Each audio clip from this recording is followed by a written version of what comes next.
வணக்கம் வள்ளல் மீடியா நேயர்களே. தொடர்ந்து பாத்தீங்கன்னா உலகத்துல ரொம்ப அச்சமூட்டும் சம்பவங்கள் நடந்துட்டு தான் இருக்கு. ஏற்கனவே பாத்தீங்கன்னா இஸ்ரேல் ஈரான் கான்ஃபிளிக்ட் பத்தி ஒரு காணொலி பேசியிருந்தோம். மிகுந்த வரவேற்பு கொடுத்திருந்தீங்க. நம்ம நிறைய உண்மையை பேசியிருந்தோம்னு சொல்லிட்டு.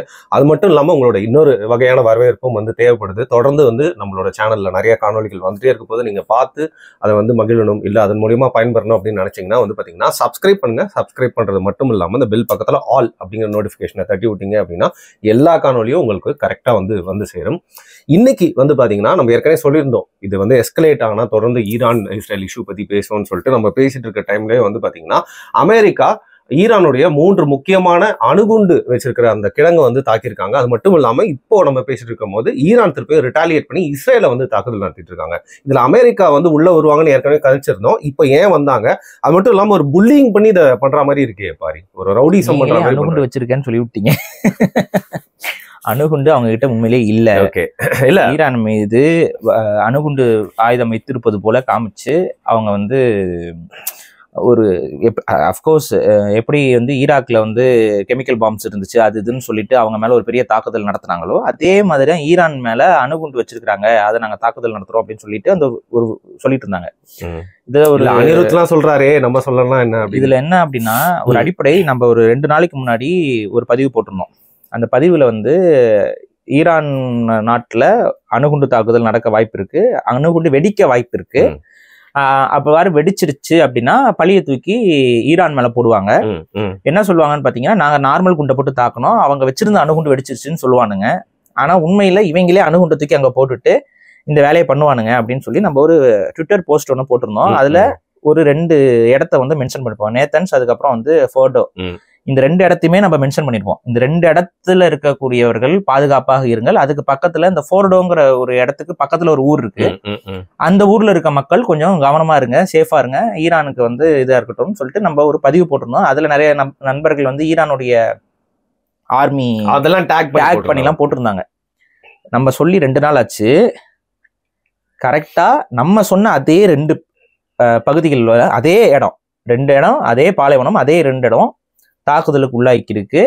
ஆனா அணுகுண்டு வெடித்ததாகவோ இல்ல அணு சார்ந்த எந்த ஒரு கசிவுகளும் இல்லை அப்படிங்கிறது இப்ப வரைக்கும் வந்த தகவல். அதாவது ரேடியேஷன் இம்பாக்ட் எதுவும் இல்லை அப்படிங்கிறது இப்ப வரைக்கும் வந்த தகவல். நம்ம பேசிருக்கும் ஈவினிங் 5:30க்கு முழு ரிப்போர்ட்டை யூஎஸ் சைட்ல கொடுப்பேன்னு சொல்லியிருக்காங்க. இப்போ ஸோ ரேடியேஷன் இல்லை அப்படின்னா தட் மீன்ஸ் அங்க அவங்க அணு ஆயுதத்தை எந்த விதமான பரிசோதனையும் செய்யலைங்கிறது ஒரு விஷயம்.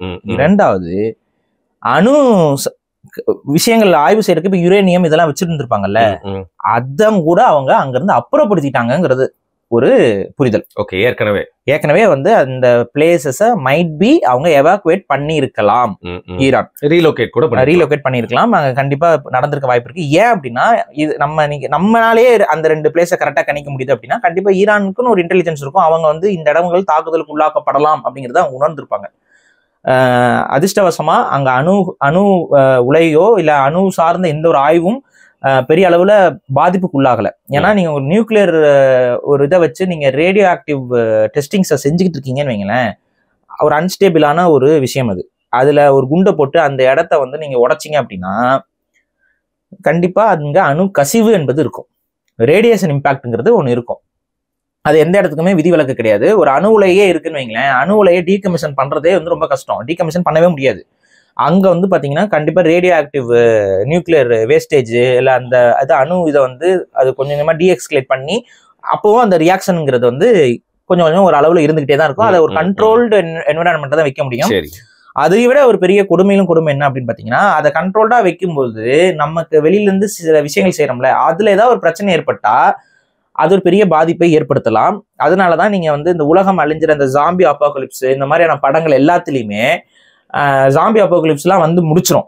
உலகத்துல மக்கள்லாம் நிறைய பேர் இறந்துருவாங்க. அதுக்கப்புறம் பாத்தீங்கன்னா நியூக்ளியர் ரியாக்டர் எல்லாம் வெடிக்கிற மாதிரி அங்க இருந்து ரேடியேஷன் இம்பாக்ட் வர மாதிரிலாம் கதைகள் வந்திருக்கும். ஜாம்பிலே கொஞ்சம் ரேடியோ ஆக்டிவ் வரும். இந்த மாதிரிலாம் ஒரு கதைகள் நீங்க பாத்திருப்பீங்க. அதுக்கு ரீசன் என்ன அப்படின்னா, மனிதர்கள் எல்லாமே இந்த உலகத்துல இல்லாம போயிட்டாங்கன்னு வைங்க, இல்ல மனிதர்கள் அதை கண்ட்ரோல் பண்றதுக்கு இடத்துல இல்ல அப்படின்னா அணு உலைகள் எல்லாம் அணுகுண்டாக மாறும்.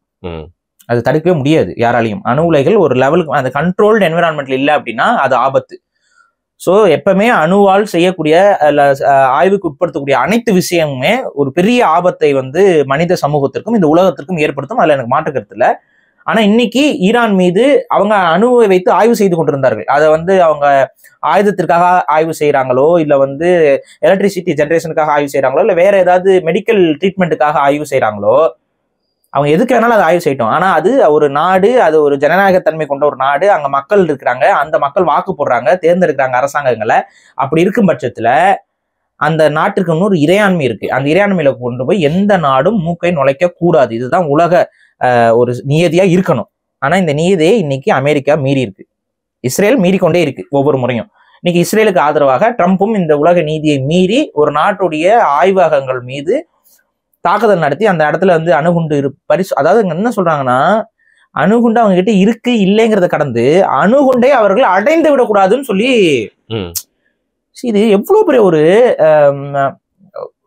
ஒரு ஆதிக்க மனநிலை பாருங்க. இதை எப்படி நம்ம உலகம் ஏத்துக்க போகுதுன்னு தெரியல. இப்ப மத்த சூப்பர் பவர்ஸும் பெருசா எதுவும் இதுக்கு நடவடிக்கை மாதிரி தெரியலையே. இருங்க, இப்பதான் நடந்திருக்கு. இது கண்டிப்பா வந்து என்னென்ன நடக்கும்னு நான் சொல்றேன் அடுத்து. இப்ப இந்த விஷயத்த மட்டும் கொஞ்சம் மக்கள் புரிஞ்சுக்கணும். இது எப்படி இருக்கு அப்படின்னு பாத்தீங்கன்னா, இப்ப நீங்க வந்து என்ன தாக்குறீங்க, நான் வந்து உங்களை தாக்குறேன். இதுல நீங்க என்ன முதல்ல தாக்குறீங்க, நான் உங்களை தாக்குறேங்கிறது தான் விஷயமே ஒழிய, இப்ப நமக்குள்ள ஏதோ சண்டை நடந்திருக்கு, முன்னாடியே ஒரு சண்டை நடந்திருக்கு, நம்ம இப்போதைக்கு சமாதானத்துல இருக்கோம், எல்லாம் போயிட்டு இருக்கோம். நீங்க வந்து என்ன பண்றீங்க, வீட்டுல வந்து ஏதோ ஒரு வீடு கட்டிட்டு இருக்கீங்க.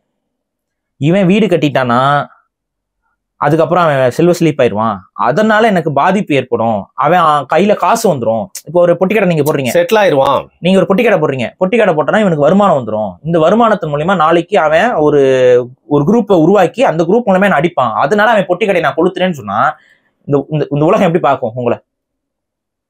புள்ளி தான் அது. இதை விட ஒரு எச்சத்தான உலகத்துல ஏதாவது இருக்கா? உனக்கு அவனுக்கு 1000 பிரச்சனை இருக்கும்டா, அவன் வேலைடாது, அவன் நாட்டை முன்னேற்றணும். சரி, இப்ப நீலாம் ஏன் வந்து இப்ப நம்ம கேட்கிறேன், இஸ்ரேல் எதுக்கு வச்சிருக்க அணு ஆயுதம்? எதுக்கு அணு ஆய்வுகள் செய்யற? அமெரிக்கா என்னதுக்கு நீ அணு ஆயுதம் வச்சிருக்க? இப்ப இந்தியா வச்சிருக்கு, இதெல்லாம் எதுக்கு வச்சிருக்கிறோம்? பாதுகாப்பு. உனக்கு வச்சிருந்தா நீ பாதுகாப்பு, அடுத்தவன் மட்டும் வச்சுக்க கூடாதுன்னா இது என்ன மாதிரிங்க? அப்ப நீ உலகத்தை அழிக்கிறக்காதான் வச்சிருக்கியா? நீ வச்சிருக்க அப்படின்னா குண்டத்துக்கு போட்டுருவியா எல்லாரும் மேலையும்? இல்ல, ஈராக் லிபியா எல்லாத்தையுமே இப்படித்தானங்க பண்ணாங்க, இதே ஸ்ட்ராட்டஜி. அதுதாங்க, இது எப்படிங்க நம்ம வந்து ஏத்துக்க முடியும்? இது ஒரு பெரிய அநீதி கிடையாதாங்க? நமக்கு இது நடக்கலங்கிறதுக்காக இந்த அநீதியை வந்து இது அநீதி இல்லைன்னு எப்படி சொல்ல முடியும்? நான் சொல்றேன் திரும்ப, இது நமக்கு நாளை நடக்கும். இன்னைக்கு நம்ம வேடிக்கை பார்க்கக்கூடிய ஒவ்வொரு நாட்டுக்கும் இது நாளைக்கு நடக்க போகுது.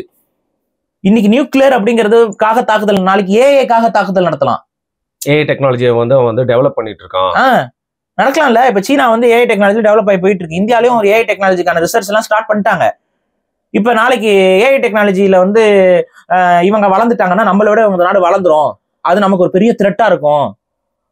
ஆர்ம்டு சோல்ஜர்ஸ் வந்து ஏஐ சோல்ஜர்ஸ் வந்துருவாங்க, ரோபாட்டிக் சோல்ஜர்ஸ் வந்துருவாங்க, அதனால அமெரிக்காவோட இன்டெகிரிட்டி உடஞ்சு போயிரும் சொல்லிட்டு நம்ம நாட்டுல கொண்டு வந்து தாக்குதல் நடத்தினா, ஐடி நிறுவனங்கள் மேல குண்டு தூக்கி போட்டானா என்ன பண்ணலாம்? இப்போ புரியுதுங்களா? இப்ப சைபர் இதுல ஏதோ ஒரு விஷயத்துல நம்ம சாதிக்கிறோம்னா நம்ம இதை இது பண்ணா, இப்ப நாளைக்கு ஒண்ணும் இல்லைங்க, மார்ஸ்ல வந்து மனிதர்கள் போய் தங்கலாம், மனிதர்கள்னால அங்க போய் ஒரு காலனைசேஷன் பண்ண முடியுங்கிற மாதிரி ஒரு கண்டுபிடிப்புலாம் வருதுன்னு வைங்க. இப்ப வரைக்கும் பெருசா காலனைசேஷன் பத்தி இல்ல, இந்த எலான் மஸ்க் இருக்குன்னு தான் சுத்திக்கிட்டு இருக்கான். ஆனா அப்படி ஒரு இடத்த அப்படி பண்ண முடியும்னு நினைச்சு உலக நாடுகள்லாம் ஒவ்வொரு நாடுகளும் வந்து அதுக்கான ரிசர்ச்ல இறங்குறாங்க. அப்படின்னா நாளைக்கு அது வந்து அமெரிக்கா நம்ம மேல தாக்குதல் நடத்தாதுன்னு என்ன உத்தரவாதம்? இப்ப இந்தியாவே இப்ப ஆய்வு பண்ணுதுங்க. ஒரு நம்ம கிட்டயும் இப்ப வந்து அமெரிக்காக்கு ஈக்குவலா நம்மளால வந்து ஸ்பேஸ் சயின்ஸ்ல வந்து நம்மளால வந்து அவங்களுக்கு டஃப் கொடுக்க முடியும். கண்டிப்பா அமெரிக்காவை விட நம்ம ரொம்ப சீப்பா நம்ம எல்லாத்தையுமே செஞ்சிருக்கிறோம். நிலாவில் அவன் பண்ண செலவை விட நம்ம கம்மியான செலவுல போயிட்டு எல்லாம் இறக்கி வச்சிருக்கோம். மனிதர்கள் இல்ல, அது நடக்கவே இல்லை. ட்ரோன்ஸ் இல்ல அந்த மாதிரி அது சாத்தியம் இல்லாத ஒரு விஷயம் வைங்களேன். ரேடியேஷன் பெல்ட் ஒன்று இருக்கு. நம்ம அது வந்து அந்த ஸ்கேம் வந்து அது நம்ம தனியா பேசுவோம். உலகத்தை சுத்தி நீங்க வெளியில போயிட்டீங்க அப்படின்னா நமக்கு வந்து சோலார் ஃபிளேர்ஸ் இருக்குது. உலகத்துல உள்ள சோலார் ஃபிளேர் வராம இருக்கிறதுக்கு காரணம் நம்மளுடைய கிராவிடேஷனல் இது இருக்கனால, கிராவிடேஷனல் ஃபீல்டு நம்ம உலகத்தை சுத்தி இருக்கிறனால நம்ம வந்து தப்பிச்சுக்கிட்டு இருக்கிறோம்.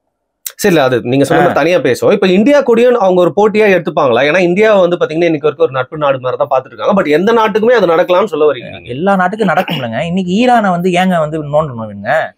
இஸ்ரேலுக்கு ஈரானுக்கு தானங்க பிரச்சனை, ஈரானுக்கும் அமெரிக்காவுக்குமாங்க பிரச்சனை.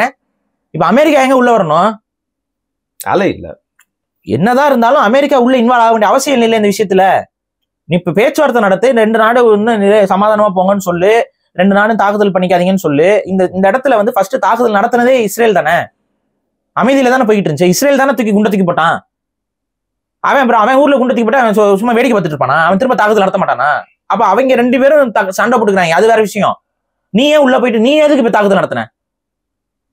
அன்கண்டிஷனல் சரண்டர்னு சொல்லிட்டாரு 4 நாளைக்கு முன்னாடியே யாரு? ட்ரம்ப் அப்படின்னு சொல்லிட்டாரு தன்னோட போஸ்ட்ல. அப்படின்னா என்ன அர்த்தம்? ஈரான் அடிபடிஞ்சு போன அர்த்தம். அதுதாங்க ஆதிக்கத்தை காட்டுறாங்க. நீ எப்படி இஸ்ரேலுங்கிற இன்னொரு நாட்டுக்கு நீ வேலை பாக்குற? இதுதான் இப்ப கேள்வி.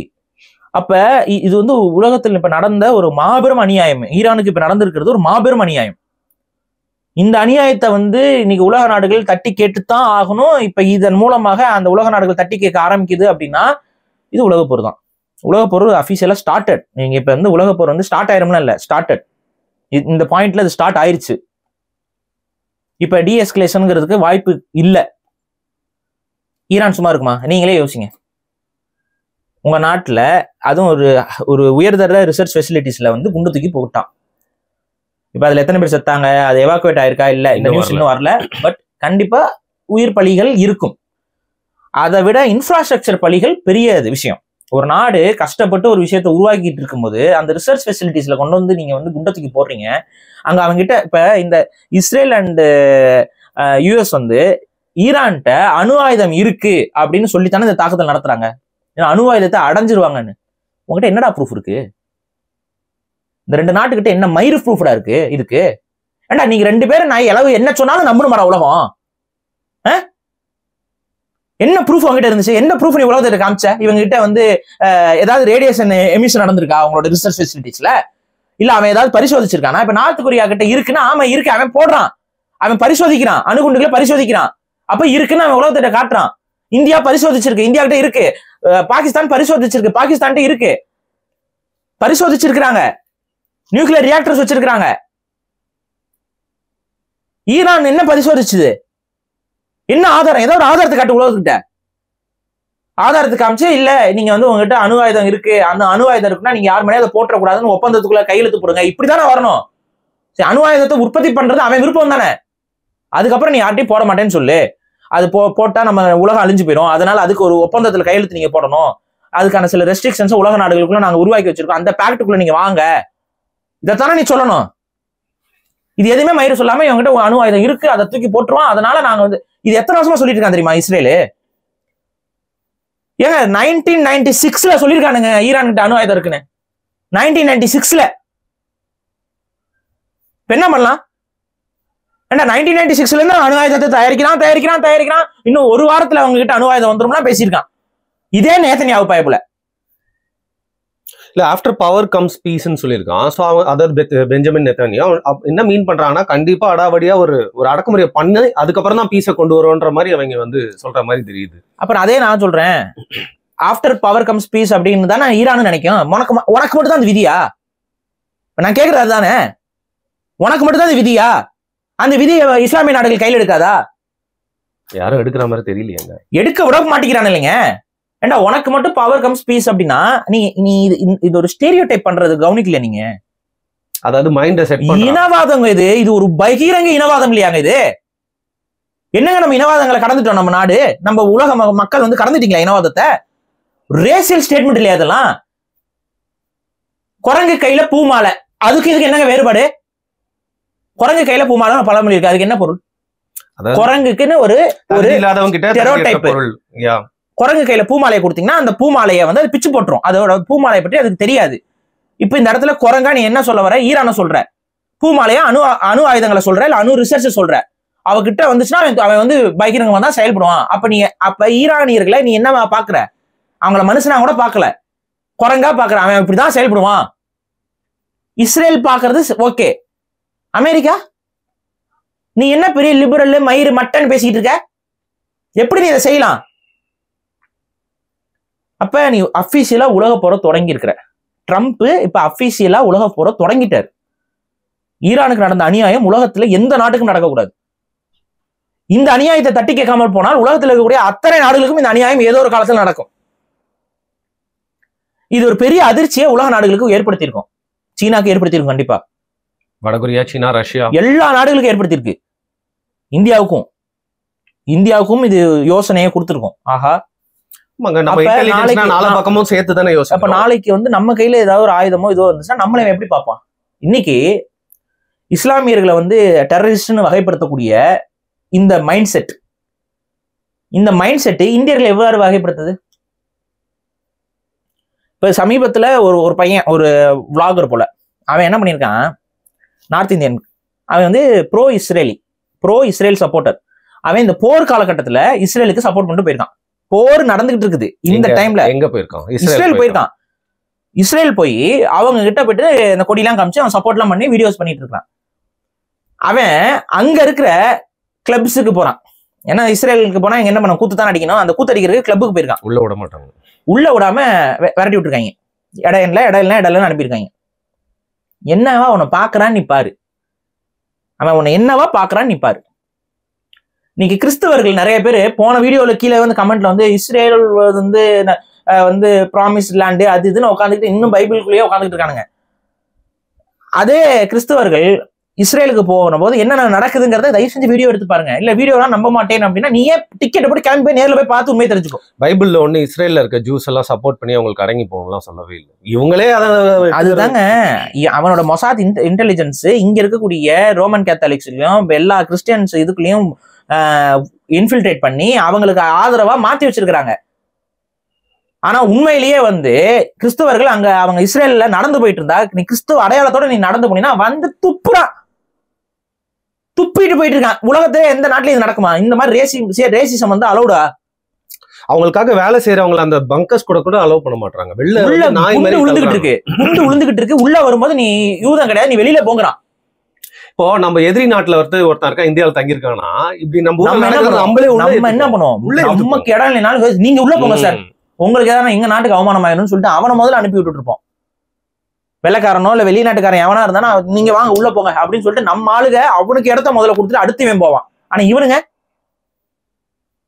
எல்லாம் உட்காந்து இடம் இருக்கு, இடம் இல்லாமல இல்ல, இடம் இருக்கு. அப்புறம் பூட்டுறாங்க பாத்தீங்களா அந்த பங்கரை, உள்ள பூட்டுறாங்க. உள்ள இருக்கு அந்த ஆட்களை பார்க்கவே. அப்ப எவ்வளவு ஒரு ஒரு சாடிஸ்ட் மக்களா இருக்காங்க பாருங்க. ரெண்டாவது அவங்க அந்த லைவ் வீடியோஸ் இதெல்லாம் இருக்குல்ல, இந்த சாட்டிங் இந்த பேசுறதுலாம் வாய் கூசாம நான் குழந்தைகளை கொண்டிருக்கேன், இத்தனை குழந்தைகளை கொண்டிருக்கேன். வீடியோஸ் எவ்வளவு இருக்கு. நீங்க என்னோட இன்ஸ்டாவை ஃபாலோ பண்ணிட்டு இருந்தீங்கன்னா போய் பாருங்க. நான் கிட்டத்தட்ட ஒரு 3 நாளா 4 நாளா அதை தான் நான் ஷேர் பண்ணிட்டு இருக்கேன். வெறிகுண்ட வெங்க எனக்கு ஒரு நாள் ஃபுல்லா தூக்கம் இல்லை. நான் ஏன்னா அந்த ஷேர் பண்ண டைமிங்லாம் போய் பாருங்க. ஏன்னா அங்க பெரிய தாக்குதல் நடக்க போகுது ஈரான்லங்கிறது நமக்கு தெரிஞ்சிருது. அதன் அடிப்படையில ஒரு நாள் முழுக்க நான் தூங்கல.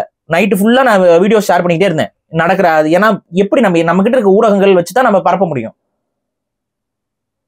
ஆனா வந்து புரிஞ்சுக்காம இருக்காங்க இன்னும் மக்கள். அவ்வளவு ஒரு தவறான நபர்களுக்கு நம்ம இங்க ஆதரவு கொடுத்துட்டு உட்காந்துட்டு இருக்கிறோம். இந்தியாவுக்குள்ள உட்காந்துட்டு கேட்டா வந்து நம்ம இஸ்லாத்தை எதிர்க்கிறோம், முஸ்லிம்ஸ் எதிர்க்கிறோம், முஸ்லிம்கள் மேல வெறுப்பை காட்டுறோம்.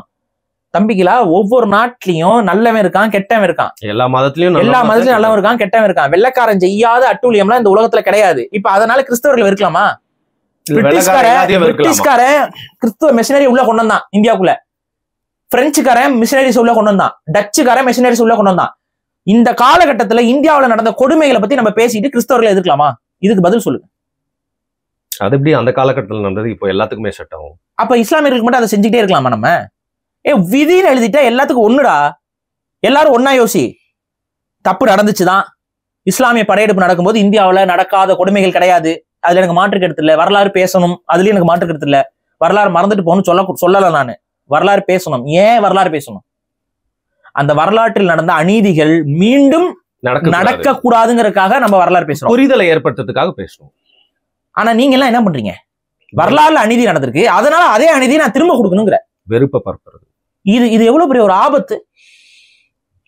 இப்படி நீ பண்ணிட்டு இருந்தீங்கன்னா உலகம் அமைதியா இருக்குமா? அப்புறம் நான் என்ன கேட்கறேன்னா, அவனுக்கும் உனக்கு என்ன வேறுபாடு? அன்னைக்கு காட்டு முன்னாடித்தனமா நடந்துகிட்டவனுக்கும் இன்னைக்கு காட்டு முன்னாடித்தனமா நடக்கணும்னு ஆசைப்படுற உனக்கும் என்ன வேறுபாடு? வரலாற்றை பேசுவோம். அந்த வரலாற்று பிழைகள் மீண்டும் நடக்கக்கூடாது என்பதற்காக. வரலாற்று பெருமைகளை பேசுவோம். அத்தகு பெருமையை மீண்டும் உருவாக்க வேண்டும் என்பதற்காக. புரியுதுங்களா? தஞ்சை பெரிய கோயில கட்டியிருக்கான், அவ்வளவு பெரிய கோபுரம் கட்டியிருக்கான்னா அதோட ஆர்கியாலஜிஸ்ட் பார்க்கணும். அன்னைக்கு அந்த காலகட்டத்துல தமிழர்களுடைய கட்டுமான கலை எவ்வளவு எந்த அளவுக்கு இருந்தது, அறிவியல் எந்த அளவுக்கு இருந்துச்சு. அதை மாறி அன்னைக்கு ராஜராஜ சோழன் காலகட்டத்தில் இருந்த அறிவியல்ல எந்த அளவுக்கு தமிழர்கள் உலகத்தில் உயர்ந்திருந்தார்களோ அந்த மாதிரியான உயரத்தை அடையணுங்கிறதுக்காக வரலாற்று பெருமைகளை பேசலாம். அதோட இன்னும் பெருசா ஏதாவது கட்டுறதுக்கு அதை விட பெருசா கட்டணும், அதை விட அவங்க வச்சிருந்த நேவியை விட நமக்குன்னு ஒரு பெரிய நேவி வேணும், அந்த மாதிரியான சிந்தனைக்காக நீங்க பேசுங்க. அதுதான் சரி. பெருமைகளை பேசுங்க. இது மாதிரி உலகத்தில் இருக்கக்கூடிய அத்தனை இனத்திற்கும் பெருமைகள் உண்டு, அத்தனை இனத்திற்கும் சிறுமைகளும் உண்டு. சிறுமைகள் இந்த மாதிரி அடுத்த நாட்டை போய் அபகரிக்கிறது, அடுத்த நாட்டை போய் அடிக்கிறது, அடுத்த நாட்டு பெண்களை நாசம் செய்யறது, குழந்தைகளை கொலை செய்யறது, இதெல்லாம் செய்யாத இனம்னு உலகத்துல ஏதாவது இருக்கா? எல்லா இனத்திலும் செஞ்சிருக்காங்க, எல்லாமே இருக்கு, செஞ்சிருக்காங்க. செய்யலைன்னா யாரும் சொல்ல முடியாது, புனிதர்களும் யாரும் சொல்ல முடியாது. எல்லா இனத்திலும் கெட்டவனும் இருந்திருக்கான், நல்லவனும் இருந்திருக்கான்.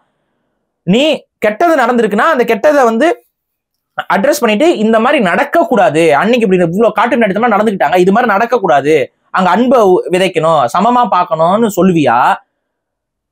அப்புறம் என்ன நீ தர்மம் கிர்மம்னு சுத்திட்டு இருக்கிற? ஏண்டா அபகரிக்கிறது தவறுங்கிற, அவன் பாவம் காசால அத்தனை குழந்தைங்க செத்துக்கிட்டு இருக்குது, எப்படி உனக்கு உன்னால ரசிக்க முடியுது, சிரிக்க முடியுது அந்த இடத்துல? அடுத்த மனிதனுடைய வழியில இருந்து உன்னால எப்படி உன்னால சந்தோஷத்தை அடைய முடியுது? சாடிஸ்ட் இல்லையா அது? சாடிஸ்ட் மென்டாலிட்டி இல்லையா? ஏன்னா உனக்கு ஒரு இழப்புனா அவனுக்கும் அது இழப்பு தானே. அந்த இடத்துல போய் சந்தோஷப்படுறானுங்க. நமக்கு அவ்வளவு வலிக்குதுங்க. காசால காசால மட்டும் இல்ல, இஸ்ரேலிகள் பதறாங்க பாருங்க, என் ஊர்ல குண்டு விழுகுதுன்னு. அப்ப ரசிக்க முடியுமா நம்மளால? நிறைய பேர் அவன் வீட்டு குழந்தை சாகும்போது நம்ம ரசிக்கிறதா? நம்ம என்ன சொல்றோம்? பாருடா, இதுதான் அழிவு.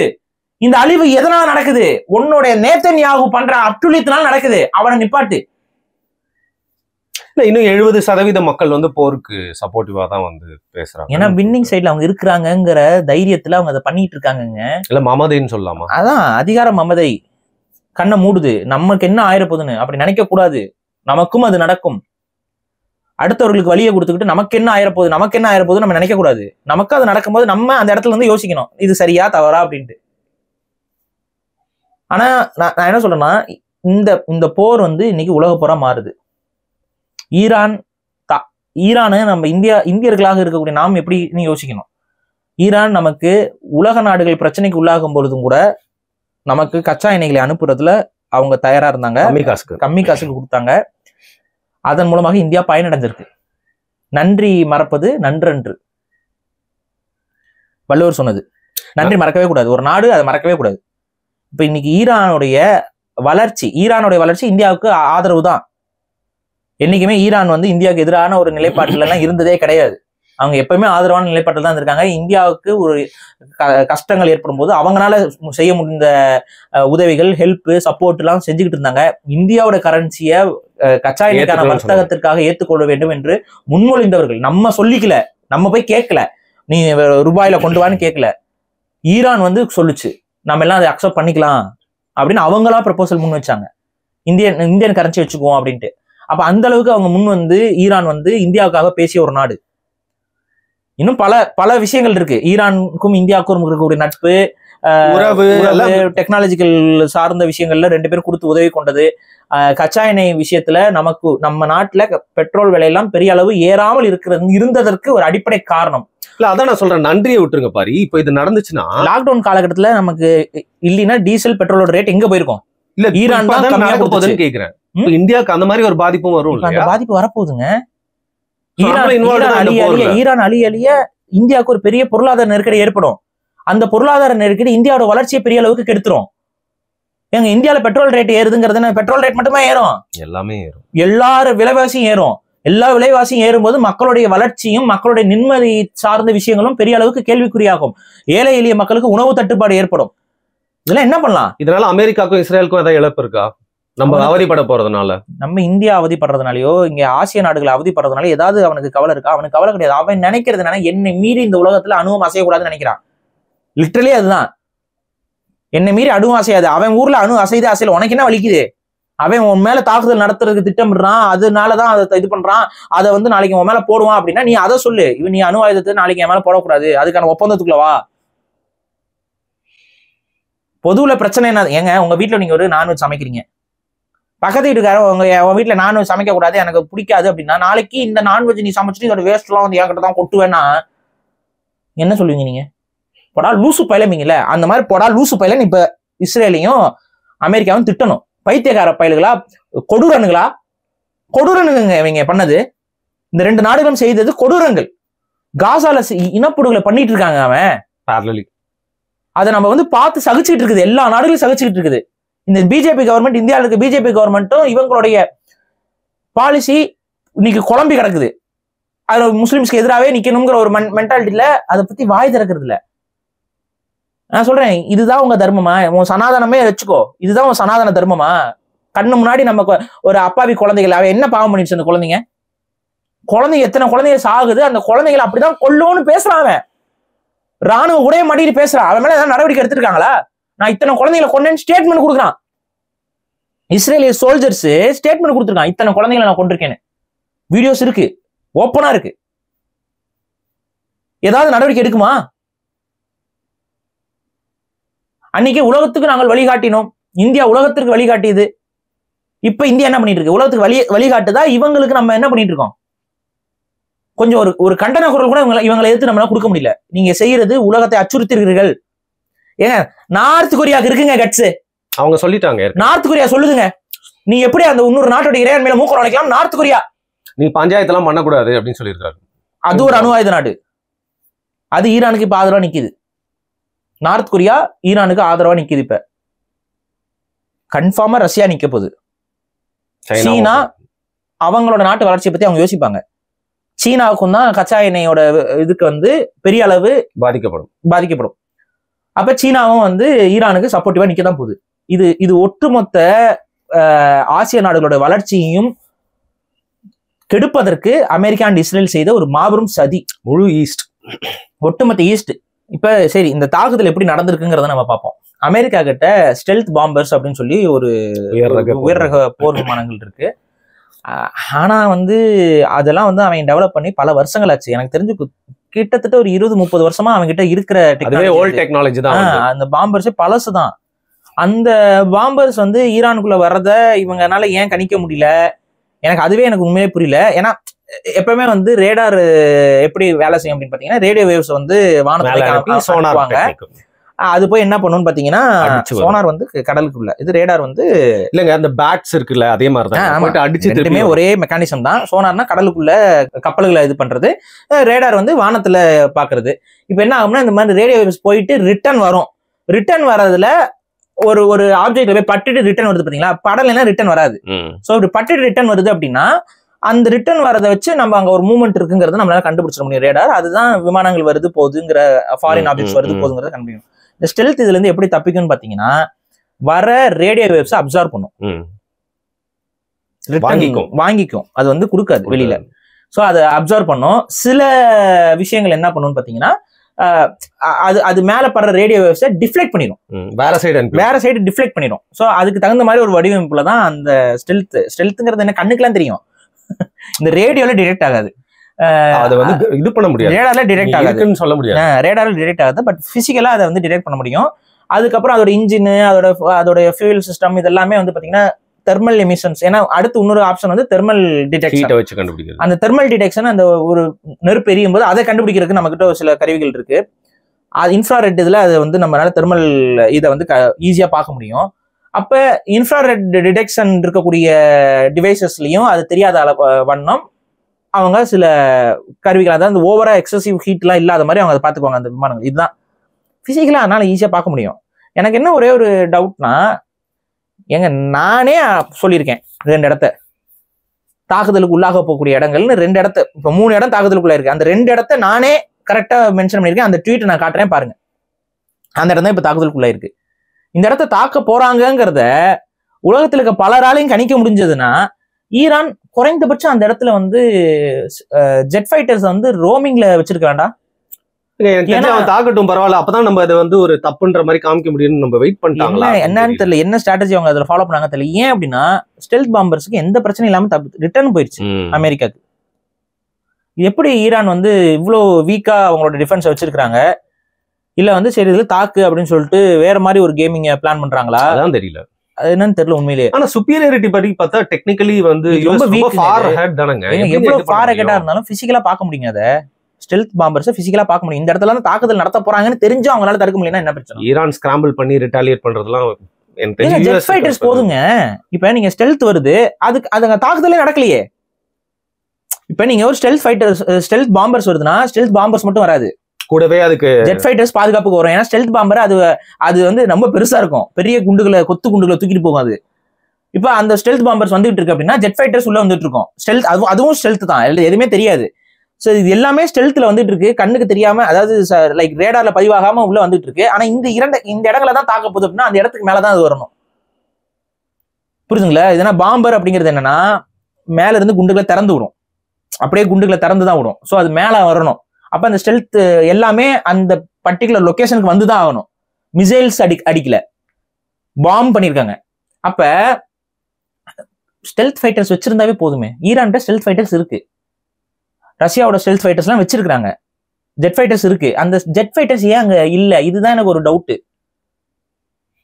அப்ப உண்மையாவே ஈரான் பெரிய அடி வாங்கியிருக்கு இஸ்ரேல்கிட்ட. ஏன்னா இஸ்ரேல் வந்து அவங்களுடைய விமான தளங்களை தாக்குனாங்க. அப்ப அவங்களுடைய அவங்களோட ஜெட் ஃபைட்டர்ஸ் அவங்க இழந்துட்டாங்களா? இப்போதைக்கு பயன்படுற மாதிரி இல்ல போல இருக்கு அப்படிங்கிற ஒரு சந்தேகம், இந்த ஒரு சந்தேகம் என்பது உருவாயிருக்கு. இல்ல அப்படின்னா அவங்க வந்து இன்னொரு டெக்னிக், இஸ்ரேலோட இன்னொரு டெக்னிக்கை வந்து கையாளுறாங்க. அது பேர் தான் விக்டிம் கார்டு. நீலக்கண்ணீர், அப்படியே நீலிக்கண்ணீர் அப்படியே அழுகிறது. இப்ப பாருங்க யூஎஸ் இப்படி பண்ணிட்டாங்க.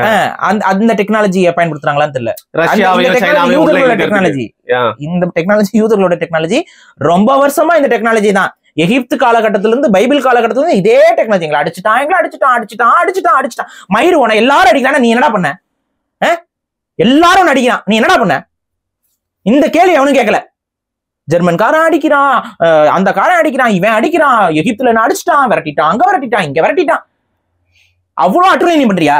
எல்லாரும் உன்னையே அடிக்கிறான்னு அவ்வளவு அட்டுழியம் பண்றியா? நீ என்ன அப்படி பண்ணிட்டு இருந்த? நீ பண்ண அட்டுழியம். சரி, ஏசுநாதன் அடிச்சாரு தெரியுமா? இது நிறைய கிறிஸ்தவர்களுக்கு தெரியுதா தெரியலையா? ஏசுநாதர் ஒரு கோயில் அடிச்சாரு, அது யாரோட கோயில்? ஜூஸோட தான். எதுக்கு போய் அடிச்சாரு? ஏன்னா அங்க தப்பான விஷயங்கள்லாம் நடந்துட்டு இருக்கு. அப்ப அவங்க அடிக்கப்பட வேண்டியவங்களா இல்லையா? கண்டிப்பா. இதை தெரிஞ்சுக்கோங்கப்பா கிறிஸ்தவர்களா. பைபிள் எல்லாம் படிக்கிறீங்க, இதை ஏன் படிக்கவே மாட்டேங்கிறீங்க? அந்த சாப்டர் ஸ்கிப் பண்ணி அப்படியே தள்ளி விட்டுறது. ஐயோ யூதர்கள் ஸ்கிப் பண்ணிட்டீங்களா? எல்லாம் சப்போர்ட்டுக்கு வரீங்க வெக்கமே இல்லாம. எனக்கு அவ்வளவு எரிச்சலா இருக்கு. என்னடா பைபிள் படிக்கிறீங்களா? ஏண்டா நான் வேற மதத்தை சார்ந்தவன், எனக்கு தெரியுற விஷயம் கூட உனக்கு தெரியல. இல்ல ஆரஞ்சு பாக்கணும், எல்லாத்தையும் எதையாவது எடுத்து புரட்டி பார்க்க வேண்டாம். பிடிச்சது மட்டும் படிக்க கூடாது பாரு. எல்லாத்தையும் இவங்களுக்கு என்னன்னா அங்க போனே அவங்க ஃபாதர்மார்கள் இருப்பாங்க, அவங்களுக்கு ஒரு சிலபஸ் கத்து கொடுப்பாங்க. அந்த சிலபஸ் வந்து இங்க ஒப்பிப்பாங்க, அதை அப்படியே கத்துக்கிட்டு வந்து இங்க ஒப்பிக்கிறது. நம்ம ஃபாதர் என்ன சொன்னாரு அதைத்தான் நம்ம பேசணும். உன் ஃபாதர் என்ன சொன்னாருன்னு இல்ல, உன் பைபிள்ல ஃபாதர்னு ஒருத்தர் இருக்காரு பாரு, அவர் என்ன சொன்னாருங்கிறத தெரிஞ்சுக்க. முதல்ல ஒரு சின்ன விஷயம் மட்டும் சொல்றேன். அதுல வந்து இஸ்ரேல்னு சொல்லிட்டு மென்ஷன் பண்ணிருப்பாங்க. அந்த இஸ்ரேல்னு சொல்லிட்டு கடவுள் மென்ஷன் பண்றது யாருன்னு பாத்தீங்கன்னா இஸ்ரேல் கண்ட்ரி இல்ல. அதுதான் நீ என்ன ஃபாலோ பண்ற, நான் உன்னை என்னோட குழந்தை அப்படிங்கிற மாதிரி ஒரு சிம்பிள். அது கூட புரிஞ்சுக்கல, அது கூட ஃபாதர்ஸ் எல்லாம் சொல்லி கொடுக்கலன்னா அப்ப வேணும்னே மேனிபுலேஷன் நடக்குதுங்க. மேனிபுலேஷன் நடக்குது. இஸ்ரேலுடைய மொசாத் வந்து இன்ஃபில்ட்ரேட் பண்ணி வச்சிருக்கு, எல்லா மதத்திலயும் இன்ஃபில்ட்ரேஷன் நடந்து வச்சிருக்கு. அதனால அவங்களுக்கு சாதகமாவே எல்லாத்தையும் பேசிட்டு எல்லா இன்ஸ்டிடியூஷன்லயும் அவங்களுடைய உளவியலை கொண்டு வந்து திணிச்சு வச்சிருக்காங்க. அந்த உளவியல் அடிப்படையில நம்ம ஏமாந்துட்டு கிடக்கிறோம். இதான் உண்மை. அவ்வளவு பெரிய ஒரு அட்டுழியத்தை பண்ணிட்டே இருக்கான் தொடர்ச்சியா. அதை பத்தி எதுவும் கேட்கல. ஏசுநாதரே அவங்களுக்கு எதிராக தான் நின்று இருக்காரு. ஆனா அதை பத்தி பேச மாட்டாங்க. ஏசுநாதரே ஒரு யூதர் தான் தெரியுமா அப்படிம்பாங்க. ஏசுநாதரே யூதர். ஏசுநாதரை யார் காட்டி கொடுத்தா? யார் அவரை வந்து சிலுவையில் ஏற்றணும்னு சொல்லி பிரச்சாரம் பண்ணிட்டு இருந்தா? யார் அவரை வந்து பெரிய யூத மத குருமார்கள், பார்சீஸ், சடூசிஸ், யூதர்கள் தான் ஏசுநாதரை கொலையே செஞ்சிருக்காங்க. ஏசுநாதரை இன்னைக்கு வரைக்கும் ஏத்துக்காத ஒரு கூட்டம் உலகத்துல இருக்குதுன்னா அது யூதர்கள் தான். நீங்க இந்தியர்களும் கூட ஏசுநாதர் மேல வெறுப்பு காட்ட மாட்டாங்க. வேற மதம் தான், வேற நாட்டில் உருவானதான், அந்த மதம் வந்து இங்க பெரிய அட்டுழியம் எல்லாம் பண்ணிருக்கு. அப்படி இருந்தும் இந்தியர்களுக்கு இயேசு மீது வெறுப்பு இருக்காது. கிருஷ்ணாவோட ஃப்ரெண்டுங்க அவரு அப்படின்னு தேவைன்னா வந்து ஏன் கிருஷ்ணரும் இயேசு ஒண்ணுதாங்கன்னு சொல்லிட்டு போயிட்டு இருக்காங்க. அவங்க நடந்து கொண்டிருந்த பொழுது. ஆமா, அப்படி போயிட்டு இருக்கான். முஸ்லிம்ஸும் ஏத்துப்பாங்க. முஸ்லிம்ஸ்லாம் அவர் ஒரு ப்ராஃபட், அவர் வந்து வருவாரு, அவர் ஒரு தூதர் அப்படின்னு சொல்லி அவங்க ஏத்துக்கிறாங்க. இப்ப நான் கேக்குறேன், இயேசுநாதர் ஏற்காத ஒரே மதம் எது தெரியுமா? யூத மதம். யூத மதம், ஜுடாயிசம். இயேசுநாதர் என்ன சொல்லி வச்சிருக்குன்னு தெரியுமா? ஜுடாயிசம் தப்பான வழியில பிறந்தவரு, தப்பானவரு, தவறு செஞ்சவரு, கொச்சப்படுத்த விரும்பல, பெண்களை வைத்து தொழில் செய்தவர்னு சொல்லி வச்சிருக்கீங்க. அசிங்கமான நிறைய இது சொல்லியிருக்கோம். மேரி மெக்தலின் அவங்களை வச்சு தொழில் செய்தவர்னு சொல்லி வச்சிருக்கு உன்னோட இந்த ஜுடாயிசம். இந்த யூதனுங்களுக்கு நீங்க உட்காந்து ஆதரவு கமெண்ட் பண்ணிட்டு இருக்க. நான் சொல்றேன், அவனை புரிஞ்சுக்கோ, நீ செய்யறது பெரும் பாவம். நான் சொல்லல, நாளைக்கு நீங்க செத்து வானத்துக்கு போகும்போது இயேசுநாதர் உங்களை வரவேற்கும் போது, தம்பி இங்க நீ வரக்கூடாது, நீ போக வேண்டியது நரகத்துக்கு. ஜட்மெண்ட் டேல உன்னை நரகத்துக்கு அனுப்புவாரு. இங்க உட்காந்து நீ தப்பு பண்ணிட்டு இருக்கிற, சப்போர்ட் பண்ணிட்டு இருக்கிற. அறிவு கிட்டங்களா இன்னொன்னு புரிஞ்சுக்கோங்க. இயேசுநாதர் திரும்ப வருவாருன்னு பைபிள் சொல்லுது. அதுக்கு முன்னாடி ஒருத்தன் வருவான், ஆன்டிகிரைஸ்ட். அதான் இவங்களோட ஆளு. ஜூஸோட நீ யார நீ நம்பிக்கிட்டு இருக்க? அவன் தான் ஆன்டி கிரைஸ்ட், அவனுக்கு தான் இப்ப புகழாரம் பண்ணிட்டு இருக்கீங்க. எரிச்சல் ஆகுதுங்க நமக்கு. இல்ல டென்ஷன் ஆவீங்க. இல்ல இது ஒரு டாபிக்கா தான் வந்து பாத்தீங்கன்னா தொடர்ந்து வந்து என்னோட சேனல்ல அதுலயும் பேசுவோம். நான் என்ன சொல்றேன்னா, ஒரு அவ்வளவு பெரிய அநியாயத்தை வந்து இன்னைக்கு ஈரானுக்கு இவங்க செஞ்சுட்டாங்க. இந்த அநியாயத்தின் மூலமாக நாளைக்கு வந்து உலகப்போர், நாளைக்கு இல்ல இன்னைக்கு உலகப்போர் ஸ்டார்ட் ஆயிருச்சு. நீங்க பேசிட்டு இருக்கோம்னா உலகப்போர் ஸ்டார்ட் ஆயிருச்சு. ஈரானுக்கு ஆதரவா இப்ப நாடுகள் குதிக்கும் போர்க்களத்துல. இது உலகப்போர்ல கொண்டு வந்து விட்டானுங்க இப்ப எல்லாம் சேர்ந்துக்கிட்டு. இந்த ட்ரம்ப் பைப்புல நான் உலகப்போரை தடுக்க போறேன்ட்டு வந்தவன் இவன் ஏன் இப்ப தெரியுமா இந்த ஆட்டம் போட்டுட்டு இருக்கான்? மாட்டிட்டான், பிளாக்மெயில் இருக்கான் அவன். இப்ப ட்ரம்ப் உண்மையிலேயே பிளாக்மெயில் செய்யப்படுறாரு. காரணம் என்ன அப்படின்னா, அந்த எப்ஸ்டீன் அந்த ஐலாண்டுல இவர் போனதுக்கான ஆதாரங்கள் பெரிய அளவுல இவங்க கிட்ட சிக்கி இருக்கு. அந்த எப்ஸ்டீன் ஐலாண்ட் பத்தி நம்ம தனியா பேசணும்னு நினைச்சிருந்தோம். அதுவும் தனியா பேசுவோம் ஒரு கண்டிப்பா இந்த விஷயங்கள் வரும்பொழுது. அது என்ன அப்படின்னு பாத்தீங்கன்னா, ஒரு பெரிய பணக்காரன், அவன் ஒரு ஐலாண்டு முழுக்க வச்சுக்கிட்டு சிறு பெண்கள் அப்படின்னா 18 வயசு நிரம்பாத யங்ஸ்டர்ஸ், அவங்கள வந்து அந்த ஐலாண்டு கொண்டு வந்து அவங்களுக்கு போதை வஸ்துக்களை கொடுத்து அவங்கள வந்து தவறா பயன்படுத்திருக்கான். இதுக்கு அந்த குழந்தைகளாக சென்ற சில பெண்களும் ஆதாரம், லிவிங் ப்ரூஃப் இருக்காங்க. இன்னும் அவங்களோட ஸ்டேட்மெண்ட்ஸ்லாம் இருக்கு. அது போக அந்த ஐலாண்ட்ல பயன்படுத்தப்பட்ட வீடியோஸ் வந்து லீக் ஆயிடுச்சு இணையதளத்துல. அந்த வீடியோஸ்ல யாரெல்லாம் அங்க போயிருக்காங்க, சில போட்டோஸ் லீக் ஆயிருக்கு. அதுல ட்ரம்ப்பும் போயிருக்காருல. இப்ப ட்ரம்ப் அங்க என்னென்ன பண்ணாருங்கிறதுக்கு இன்னும் தகவல் தெரியல. சும்மா ஒரு போயிட்டு வந்திருக்காருங்கிறது தான் தெரியுது. ஆனா இப்ப பிராத்தலுக்கு ஒருத்தன் போறான், எதுக்கு போவான்? கணக்கு வழக்கு பாக்கிறதுக்கு போவான். இங்க ஒருத்தன் போயிருக்கான், அது மாதிரி இங்க ஒருத்தன் போயிருக்கான். சரி விடுங்க, அந்த மாதிரி வேணா ஒப்பேத்தலாமே ஒழிய, பிராத்தலுக்கு ஒருத்தன் போறான் அப்படின்னா ஆட்டோமேட்டிக்கா அவன் எதுக்கு போறான், அவன் எதுக்கு அங்க இருக்கிறாங்கிறது தெரிஞ்சிடும். அப்ப அந்த மாதிரி ஒரு இடத்துக்கு ட்ரம்ப் போயிருக்காப்புல அப்படின்னா அங்க என்ன நடந்திருக்குங்கிறது ஒரு வேற மாதிரியான ஒரு விஷயம். இப்ப அந்த விஷயங்கள் வந்து மொசாத் கிட்ட இருக்கு. ட்ரம்ப் இஸ்ரேலுக்கு ப்ரோ இஸ்ரேலா இல்லாம இப்ப இந்த இடத்துல நியூட்ரல் ஸ்டாண்ட்ஸ் எடுத்துக்கிட்டு இருந்தாரு அப்படின்னா கண்டிப்பா அதுகள் ரிலீஸ் ஆகி ட்ரம்ப் காலி. அமெரிக்கால ட்ரம்ப் காலி பண்ணுவாங்க. ஏன்னா இவர் வந்து தன்னை ஒரு கிறிஸ்துவ இறை தூதர் போலதான் தன்னை அடையாளப்படுத்திக்கிறாரு. ட்ரம்ப்புக்கு பெரிய அளவு வாக்கு செலுத்தினவங்களும் ரிலிஜியஸ் கிறிஸ்டியன்ஸ் தான், கன்சர்வேட்டிவ் பீப்புள்ஸ் தான். இப்ப அவங்க மத்தியில ட்ரம்ப்போட பேர் பெரிய அளவுல அடி வாங்க ஆரம்பிச்சிருச்சு பெரிய அளவுல. இன்னொன்னு சொல்றேன், இந்த இதுல என்ன ஆயிடுச்சுன்னு பாத்தீங்கன்னா, இப்ப ட்ரம்ப் வந்து இஸ்ரேலுக்கு ஆதரவா இருக்கக்கூடாதுன்னு பல பேர் சொல்லிட்டு இருந்தாங்க. இவர் ஆதரவா போனாரு அப்படின்னா இவன் இந்த ஆளு பெரிய அளவு ஏதோ ஒரு தப்பான விஷயத்துல மாட்டிருக்காரு, அது வெளியில வந்துடக்கூடாதுங்கிறதா ஆதரவா போறாருங்கிறத ட்ரம்ப்போட சப்போர்ட்டர்ஸே நிறைய பேர் பேசிக்கிட்டு இருந்தாங்க. இன்னைக்கு ட்ரம்ப்போட சப்போர்ட்டிங் பேஜஸ்லயே பல ட்விட்டர் ப்ரொஃபைல்ஸ்ல ட்ரம்ப்புக்கு எதிரான பதிவுகள் வர தொடங்கி விட்டது. அவங்க கட்சிக்காரங்களே நிறைய பேர் வந்து ட்ரம்ப்போடைய செயல்பாடு வந்து ரொம்ப தவறான ஒரு செயல்பாடு, அமெரிக்கா வந்து என்ன சொல்லி ஆட்சி வரணும், அமெரிக்காவுக்கு சம்பந்தம் இல்லாத நாடுகள்ல போயிட்டு அமெரிக்கா தனது வரி பணத்தையும் தனது ராணுவ வீரர்களோட உயிரையும் அடமான வைக்காது அப்படின்னு தான் சொல்லியிருந்தோம். அப்படி சொல்லிதான் ஆட்சிக்கே வந்தீங்க. ஆனா இன்னைக்கு அதை மீறி இருக்காங்க. இப்ப இதுல இருந்து என்ன தெரியுதுன்னா, இஸ்ரேலுடைய ஒரு வளர்ப்பு நாய் தான் அமெரிக்காங்கிறத அமெரிக்கா உறுதிப்படுத்தி விட்டதுங்கிறதா உலக இது. ஒரு பாப்புலரான மீம் பார்த்தேன், ஜெர்மன் ஷெப்பர்ட், பெல்ஜியம் ஷெப்பர்ட், இந்த மாதிரி ஒவ்வொரு நாட்டோடைய நாயையும் போட்டுட்டு வந்துட்டு இஸ்ரேலை போட்டு அமெரிக்கா போட்டுருந்தாங்க. அமெரிக்கா இஸ்ரேலோட நாயாங்கிற கேள்வி இன்னைக்கு உலக மத்தியில எழுந்திருக்கு. உண்மையிலேயே இது சாதாரண விஷயமே கிடையாது. நான் ஏன் இவ்வளவு கோபமா பேசுறேன்னா அதுக்கு காரணம், இவர்களால் ஒரு பெரிய இன அழிப்பு, மனித குல அழிப்பு, மனிதர்களுடைய ஜனத்தொகை கட்டுப்பாடுங்கிறது அடுத்து நடக்க போகுது. நம்மளும் பெரிய அளவு பாதிக்கப்பட போகிறோம். அதோடைய ஆரம்ப புள்ளியில நம்ம வந்துட்டோம். அதை கொண்டு வந்து நிப்பாட்டி இருக்கிறது இந்த படுபாதக செயலை செய்த ட்ரம்ப். அந்த படுபாதக செயலுக்கு பின்னாடி மூளையாக செயல்படுபவர்கள் உலக இலுமினாட்டி கூட்டமாக இருக்கக்கூடிய டீப் ஸ்டேட்டுடைய தலைமைகளாக இருக்கக்கூடிய இந்த யூத பயபுலிகை இன்னைக்கு வந்து இவ்வளவு பெரிய அழிவுக்கு காரணமாக அமைகிறார்கள். அதற்கு ஆதரவாக ஒரு கூட்டமும் எதிராக ஒரு கூட்டமும் இன்னைக்கு உலகத்துல பெரிய அளவு பேச்சு பொருளாக மாறி இருக்கு. ஆனா ஒரு விஷயம் புரிந்துக்கோங்க, ஹிட்லருடைய வாழ்க்கை வரலாறு படிச்சீங்க அப்படின்னா ஹிட்லர் ஒரு விஷயத்த சொல்லிட்டு போயிருப்பாரு. நான் அவர் ஒரு கணக்கு சொல்லி இத்தனை யூதர்கள் இருக்கிறாங்க, இவங்க எப்பேற்பட்டவங்கிறத வருங்கால தலைமுறை வந்து உணரும் அப்படின்னு சொன்னாரு. இன்னைக்கு இந்த வருங்கால தலைமுறை அதை உணர்ந்து கொண்டே இருக்கிறது. யூதர்களுடைய சிந்தனைகளும் செயல்களும் எவ்வளவு மோசமா இருக்குங்கிறத காட்டிக்கொண்டே இருக்கு. அவனுக்கு வந்தா ரத்தம், அடுத்தவனுக்கு வந்தா தக்காளி சட்லிங்கிற கணக்குல தான் அவன் தாக்குதலை தொடர்ச்சியா இஸ்ரேல் பண்ணியிருக்கு. இஸ்ரேல் நீங்க பாருங்க, இன்னைக்கு ஈரானை வந்து குறை சொல்றப்ப நம்ம என்ன சொல்றோம், அவங்க கிட்ட அணு ஆயுதம் இருக்குது, அணு ஆயுதத்தை செய்ய போறாங்கிறோம். அந்த அணு ஆயுதத்தை பயன்படுத்தினது அமெரிக்கா. இன்னைக்கு வரைக்கும் அமெரிக்கா நம்ம குறை சொல்றோமா? சரி, அணு ஆயுதம் கொண்டு போட்டான்ல, அதோடைய இழப்பை வந்து அவன் உணர்ந்துட்டான்ல, அதுக்கப்புறம் அவன் எத்தனை அணுகுண்டு செஞ்சான் அதிகமா? ஏண்டா, ரஷ்யா தான் அவங்களோட அதிகமா வச்சிருக்காங்க வார் ஹெட், பட் அதிகமா செஞ்சிருக்கிறது யூஎஸ் தான். அதிகமா பவர், அணு பவர், அட்டாமிக் பவர் இருக்கிறது அமெரிக்கா கிட்ட. நெக்ஸ்ட் வந்து ரஷ்யா கிட்ட இருக்கு. இப்ப ரஷ்யாவோட ஸ்டாண்ட் என்னவா இருக்கும் இதுல? ரஷ்யா அண்ட் ஈரான் வந்து க்ளோஸ் அலைஸ். கண்டிப்பா ரஷ்யா வந்து இவ்வளவு நாள் வந்து பல்லக்கடிச்சிட்டு இருந்த ரஷ்யா கண்டிப்பா இதுல ரியாக்ட் பண்ண ஆரம்பிக்கும், ஈரானுக்கு ஆதரவா குரல் கொடுக்க ஆரம்பிக்கும். இப்ப நம்ம பேசிட்டு இருக்க நேரத்துல ஈரான் வந்து ஐநா மன்றத்தை கூட்டுறதுக்கு சொல்லியிருக்காங்க. நம்ம பேசுற டைமிங்ல நடந்துகிட்டு இருக்கு. ஐநா மன்ற கூட்டம் வந்து இன்னும் ஒரு எனக்கு தெரிஞ்சு இன்னும் ஒரு 3-4 மணி நேரத்துல நடக்க தொடங்கும். நாங்க இப்ப இந்த வீடியோ வரும்போது இல்ல, நாங்க பேசிட்டு இருக்க டைம்ல. ஸோ அநேகமா நீங்க இந்த வீடியோ பார்க்கும்போது நாளைக்கு காலையில் பார்ப்பீங்க. ஸோ அன்னைக்கு சாயந்தரம், இன்னைக்கு நைட் வந்து ஐநா மன்றத்துல சில நாடுகள் அவங்களுடைய ஸ்டேட்மெண்ட்ஸை கொடுப்பாங்க. ஸோ அதன் மூலயமா நமக்கு இன்னும் கொஞ்சம் கிளாரிட்டி கிடைக்கும். சப்போஸ் இது உலகப்போருடைய தொடக்கம், உலகப்போர் தொடங்கிடுச்சு அஃபிஷியலா, இட் ஹேஸ் ஸ்டார்டட். இனி உலகப்போர் நடக்காதுன்னா இல்லை, நடக்குது. அதுக்கு கொண்டு வந்து விட்டானுங்க. இப்ப இந்த போருடைய முடிவு அப்படிங்கிறது, இஸ்ரேல் அவனுடைய சிந்தனை என்னன்னா, ஒரு நியூக்ளியர் அப்போகலிப்ஸை உருவாக்கணுங்கிறது அவனுடைய ஐடியாலேயே ஒரு இருக்கு. அவன் நாட்டில் வந்து பாத்தீங்கன்னா நியூக்ளியர் மிசைல்ஸே தாக்குனாலும் அதுல பங்கர்ல தப்பிக்கிறதுக்கு அவன் ஏதாவது வச்சிருக்கான். இந்தியாவில ஏதாவது இருக்கா?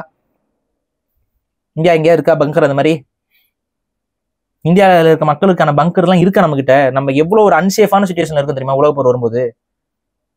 அப்ப இந்தியா ஒரு முடிவு எடுக்கணும்னு நம்புறோம்.